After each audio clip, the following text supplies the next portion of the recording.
Boy. Hey, and welcome back to another exciting episode of Extra Feature Interview. Today I have a fabulous guest whose film is very different, but he will get into it with us. Arletta is the name of the film. The director, Montana Miller, is here. Welcome.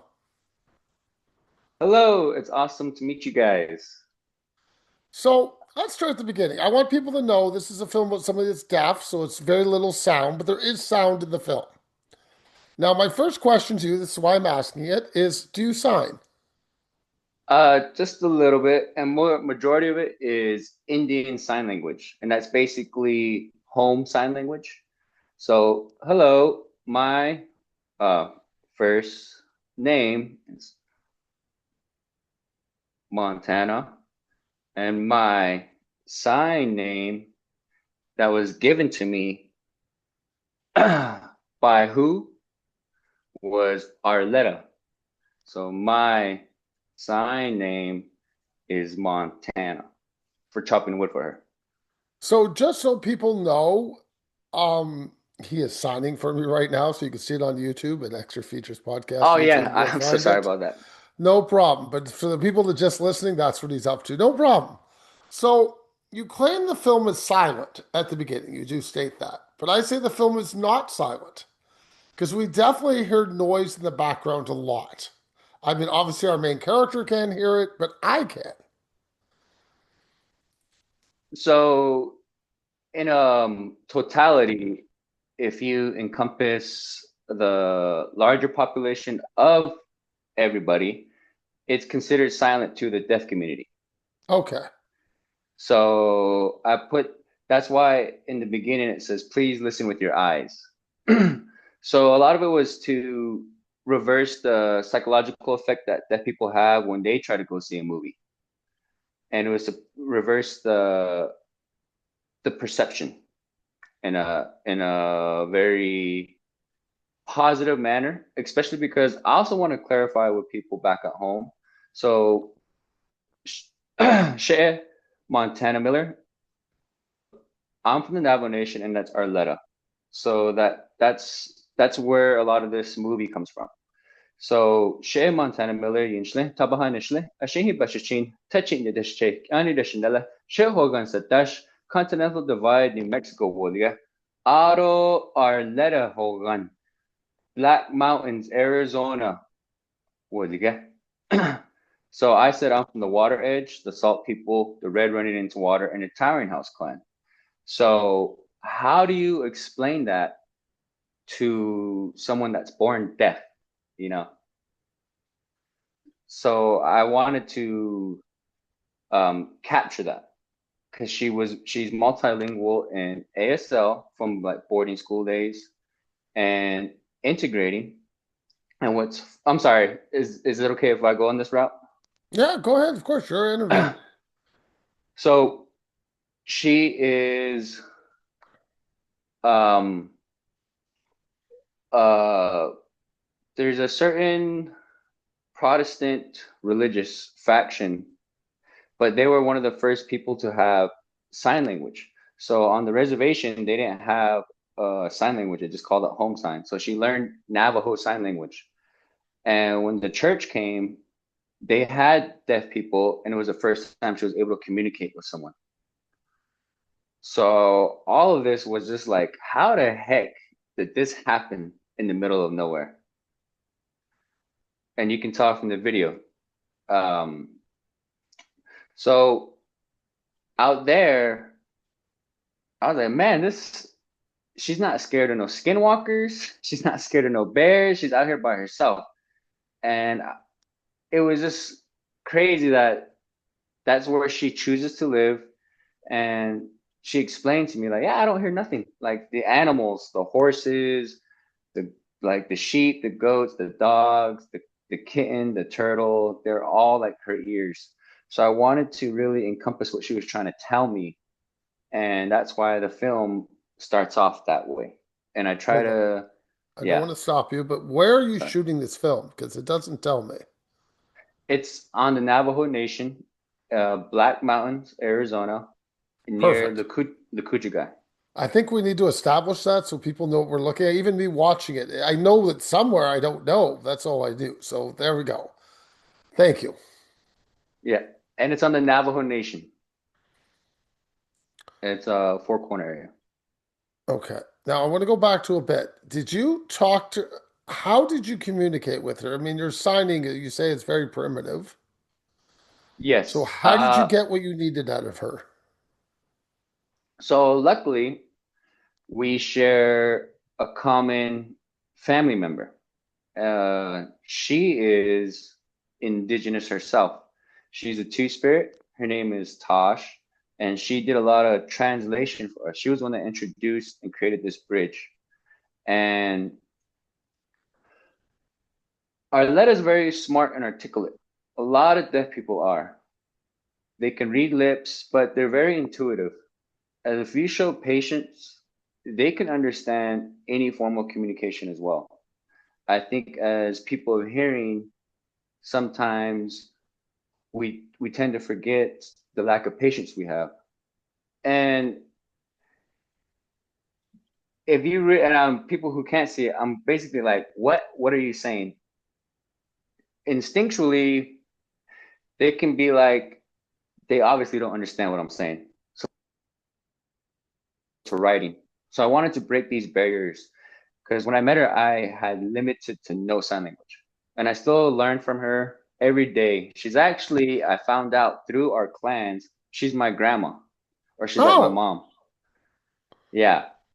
It's crazy how indigenous culture works for family. So we never have to meet each other, but if we share the same clans, we're kin, we're family. okay. That makes sense to me, though. hmm So when I showed up, I just saw the state that she was living in with the bathroom and everything, and it kind of pissed me off because there's a lot of young people around her, and no one wanted to do anything about it. It took this long, and it took this beautiful person, Tosh, to introduce me to Arletta to want to do something about it, to be proactive. And I was just, so that's what really got this movie going too, as well. I had to So, show people. okay, that's where I was going to go next. Who is this film for? Obviously, it's for you. I think it definitely part of you is in this film. And who are you showing the film to? I mean, obviously, I get it's on a film festival circuit, but that's not ideally where you want it. You ideally want to do something with this, I think. You're trying to speak a message. Yes, I want to create a bridge for the deaf community and the non-deaf community. That I always say lead by example. I have a 5-year military background, so I like to lead by example. I don't know sign language, but that doesn't mean I can't try to communicate with this person. That doesn't mean if they need help, I can't say no. I was also getting a full confrontation of how some of my films I create in the past exclude a certain demographic because there's no captions, and that's the deaf community. There were so many things I didn't know about that I learned from Arletta that I thought a lot of people could learn as well, especially from the mannerism of how she carries herself. She doesn't get social cues the same way as people with hearing, and she doesn't get the same jokes. So does that devalue who she is as a human? No. But a lot of films aren't made around deaf people. And sometimes people think deaf people are handicapped. I know maybe on a textbook it can, but they're not handicapped. You can see in the video she's helping out. She's trying to communicate. She's grabbing a hammer. She's digging in the hole. She is living out there by herself. Being deaf, she grew up going to the hospitals with no translator. She went with a pen and paper, writing. She was self-taught, everything. And she keeps saying that the hospitals don't have these apps, and it would just be easier for her as a person of sign language. She's saying that the reservation have lack of Wi-Fi. It would be awesome if she could have Zoom meetings with other deaf people from around the world. So that's why I included around the world towards the end of my film to show that the deaf community is on a global scale. It's not just on the reservation, but there's limited resources that she faces. And I put up her information along with James Woodenlegs as advocates and people you can get in touch with if people ever want to help the deaf community. Like, what can we do to support them? Have And you, sorry, sorry, but have you followed up with her on this? Is people getting in contact with her now? Does she have Wi-Fi? Maybe I should ask those questions. yes, thanks to beautiful organization like Indigenous Ways and institutions like IAIA, Institute of American Indian Arts. So they help get the youth involved with the elder community. There's a lot of teachings from the younger community teaching technological advancements, and the elders with those stories and oral traditions giving back to us. So it's a lot of reciprocity going on. And I've informed her every time it gets selected by a film festival. Every time there's an interview, I try to bring her down. She lives a whole other state, but I do my best. Even if I ask the film festivals, can we zoom her in if they don't have interpreters? And they say, sure, yes, we can. It's always to get her on camera to encourage people like, don't don't see yourself as a disadvantage. Look at Arletta. She don't see herself as a deaf person. She sees herself as a regular human being, and all she's asking for is just more communication tools. I have a weird question. She does have a Good. TV with the turtle scene. I see a TV in the background. Oh yeah. I mean, TV is a very visual medium. I understand she could watch something and not understand it. So, but she's not hearing anything. So I'm wondering what she watches. So because of the eye vision, they can hook up her like the HDMI and laptop stuff to better the Zoom. And other than that, it's the news and evangelist TV shows. Okay, so she puts on closed captioning, obviously. Yeah, Perfect. and that's the biggest reason is the a lot of churches have a lot of interpreters as well. They have it on the screen, so it's very useful. And those are donations that have progressed. I didn't want to highlight the poverty side. There's enough of that. I really wanted to show the beauty of how she carries herself, her work ethic, her teachings, the values, the positivity. So, okay, I'm going to go into the film a bit more because we've discussed some of the other Sorry. stuff you wanted to get out. No, no problem, but we're here to discuss your film. So, who is the woman at the beginning that talks? That's not Arletta, that's somebody else.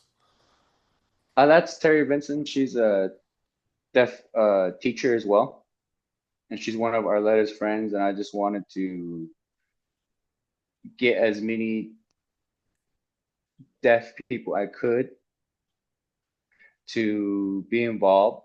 And a lot of female power was the concept in this film, the driving force. A Okay, lot of that.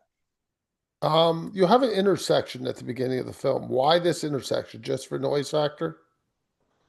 Yes, yes, to remind people and to like it's a transition that like we are so accustomed to sound, it ends. You're right there with her on the reservation. That's just the reality. And I cut back at the end of it to remind people like that's why the caption says even without music, she dances to her own music. Yes. Okay, you bring me then to the outhouse. You obviously were infatuated with this outhouse. You spent a lot of time with this outhouse. Why are you so infatuated with it? I mean, I would like to have seen more of the house. I mean, we see an entranceway. I see maybe her living room, I'm guessing. I see. I never see a kitchen. Maybe there's nothing there you want to show me. I understand that. But I'm saying you're so focused on the outhouse, I wanted to see more of what she lived. I mean, yes, it is a beautiful view. I thank you for that, but I wanted more. Why did you just focus on those things? That's her reality. She doesn't have plumbing, like, and it's 2025. This film was completed in 2025. So the fact that she's still using an outhouse in the middle of Arizona, it's not a third world country. She's asked for a lot of help. And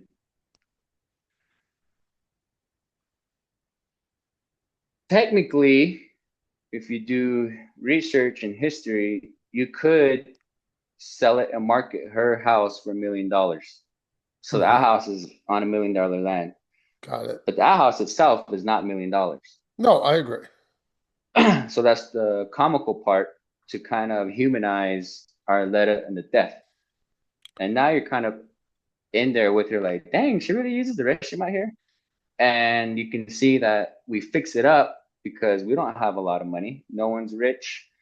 A lot of that material is from my house, and I just use res ingenuity engineering to create a makeshift that can sustain for now until we build enough funds to get her a proper house.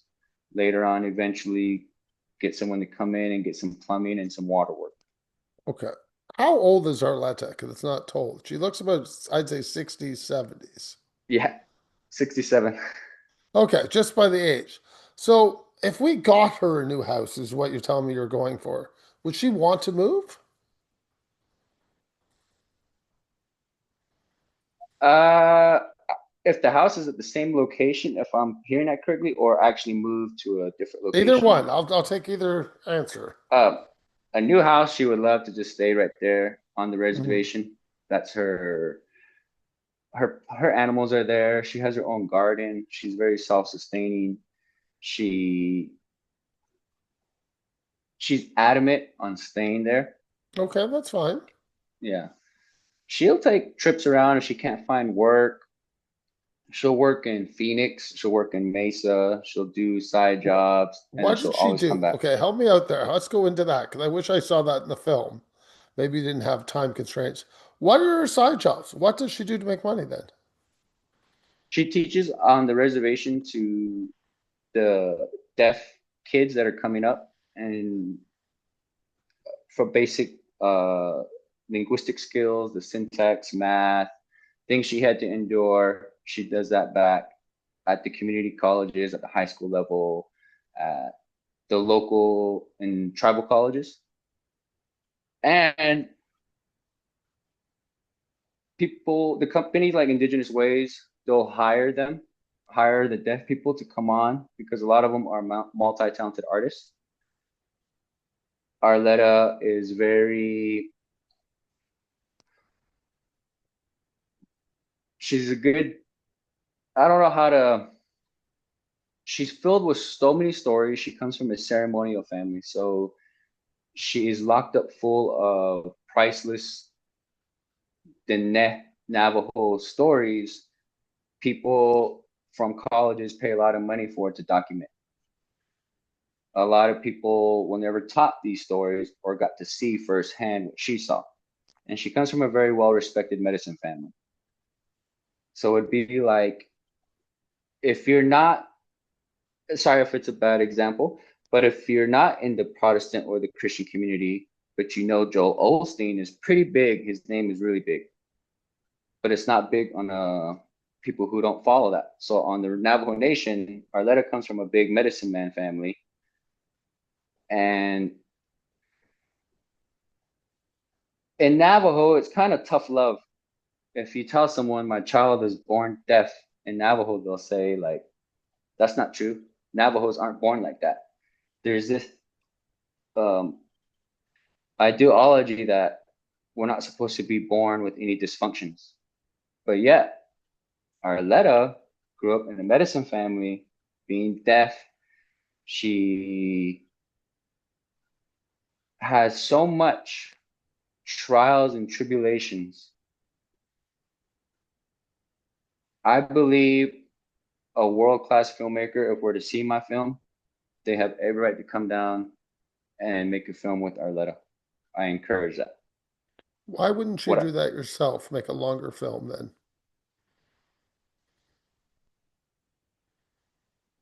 it's it would be cool to see a deaf director work with Arletta and the totality of it of have as many deaf people make this film themselves. Okay. And organizing that, I have Laura Cook. She's a deaf DP. She's going to be working on my next film, and I'm trying to get more of people that are deaf to come into my next film. I have a film I want to use with indigenous sign language because how did people communicate back then with a multitude of different languages? A lot of improvisation and hand talk. So sign language is not just for deaf people, it's a communication thing. So there's a film in that as well. And some of the best hand talkers are obviously deaf. And I want to explore that concept. Okay, I have a question for you. I mean, you said your sign language is primitive, correct? Am I still right in saying that? That's one way to say it. I think, and for them, they don't think it's primitive. They think it's very articulate. It's very, Okay. yeah. You're filming a film now. This is not a 12-minute short. This could be an hour and 20-minute feature. How much sign language do you have to learn to be able to communicate properly or to get your point across? If you're ready now, I'm fine with that. I was just wondering how long will it take you? It would take me less than, to me, 6 months. I work pretty quick. That's I'm fine. No, I accept that as an answer. I don't know. yeah. I've never signed, so I Oh, don't know how long it would take me. 6 months. If I get to have 20 Monday through Friday, like a basic school structure Hmm. uh with Arletta, and I'm getting some learning right now, and it's kind of like part-time school for me. Are you working with Arletta on that thing? Arletta, Tosh, as well as James Wooden Lakes and Terry Vincent, who you saw in the beginning. Hmm. They're all are so generous and have a lot of patience and have taken me under their wing to teach me. Excellent. Okay, so where can everybody find your film? It's on the film festival circuit. It's going to be showing in New Mexico, in Italy, in just around. And then after that, you can also look it up on a shortfilms.com. It shows up and it's on the IMD page. And I don't think I'll release it until 2026 March after the final film festival run. And it'll be public on YouTube. Or if we choose to do a feature film before then, we're gonna have to wait for the feature film. Okay. Do you have a site that people can find your other work on? Yes, they can. It is. I have two sites. One is called NOTA, Natives of the Apocalypse, and the other one is called The World's Shittiest Indian. I go by that, so that's my mantra as an actor because I try to make everybody comfortable. There's this stoicness and romanticism about natives, and I just want to let people know, like, hey, we're very comical people. We're like everyone else, and I'm the world's shittiest Indian. I broke every native rule in the army. I whistled that night. I fought skinwalkers. I trust me, any other native you meet is way better than me. I just do that to break the ice and make people feel comfortable. So we have some fun questions for you, as we do always. Since your first time on the show, your favorite film? Tropic Thunder. Number two, a native dish that most people have not tried. And Tzedakah or Kinish Biji. And Tzedakah is kneel down bread with blue corn mush, and Kinish Biji is mutton dumpling stew. Sounds awesome. Number three, your favorite place to visit when you're on traveling. What do you like to do? I like to eat. I love the if you get if I always tell me what's the if you could tell me where you're from with your food, what restaurant are you gonna show me from your town? Or is it I home love cooked? it. It has to be food. Thank you for your time and have a great day. Thank you so much.